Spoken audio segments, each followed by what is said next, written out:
मी advocate एम.व्ही. Kulkarni हे सबनीस दत्त मंदिर ईश्वरपूर या परिसरात राहतो. इथं मोठी अडचण म्हणजे पाण्याची समस्या आहे. अनेक वर्षापासूनची ही समस्या आहे. या समस्येबाबत नगरपालिकेकडे वेळोवेळी तक्रारी देऊनही आमची समस्या पूर्ण झालेली नाही. आम्हाला पाणी पुरवठा होत नाही. आम्हाला पिण्या इतकं सुद्धा पाणी इथं मिळत नाही.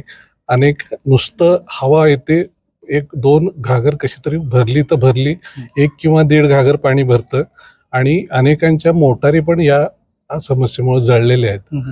आणि त्यामुळं मुख्य प्रश्न जो आहे आत्ताचा हा पाण्याचा आहे. ही पहिली समस्या आहे. म्हणजे आमच्या गल्लीतली सगळ्यात मोठी समस्या आहे ती पाण्याची. पाणी पुरवठा होत नाही. दुसरी समस्या आहे आमच्या लाईटचं व्होल्टेज जे आहे ते अत्यंत कमी असते. 160 पर्यंत येते. 245 आपल्याला लागतं, तर 160 पर्यंतच व्होल्टेज मिळतंय. त्यामुळे ती मोठी समस्या आहे. त्याबाबतही आम्ही पाठपुरावा करूनही आमच्या समस्येचं निवारण झालेलं नाही.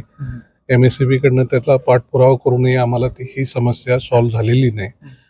त्यानंतर तिसरी समस्या आमची जी आहे ती इथं जी मंडई भरते, त्या मंडईत एक तर रस्ता बंद होतो आमचा, त्यामुळं आम्हाला वाहनं बाहेर काढता येत नाही. 2 व्हीलर सुद्धा आमची त्या मंडईतनं पुढं जात नाही. आणि त्यामुळं इकडच्या बोळात जर एखादं वाहन लागलं तर आमचा रस्ताच बंद होतो. आणि मग 1-1.5 वाजेपर्यंत मंडई उठेपर्यंत वाट बघायची आणि त्यानंतर आमचं हे वाहन बाहेर पडतं. अशा खोळंबा होऊन बसतो.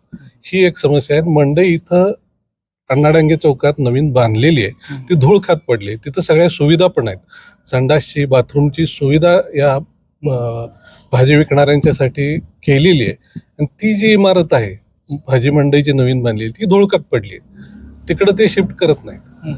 आणि इथं सुविधा नसताना इथंच हे जे लोक जे आहेत भाजी विक्रेते ते इथंच या बोळात येऊन लघवीला आणि ह्याला बसतात आणि ते सगळं घाणीचं साम्राज्य त्यामुळे होतं. आणि ह्या मंडईतला पाला जो आहे तोही वेळेवर उचलला जात नाही. तो तिथंच गटारात पडून असतो. त्यामुळं घाणीचं साम्राज्य वाढतंय. त्या आणखी कचऱ्याची समस्या आहे. या संपूर्ण गल्लीतला कचरा वेळेवर उचलला जात नाही. त्यामुळं गटार उपसलं तर ते तसंच 15 दिवस पडलेलं असते. पुन्हा निम्म त्यातलं उपसलेलं खाली परत गटारात पडतंय.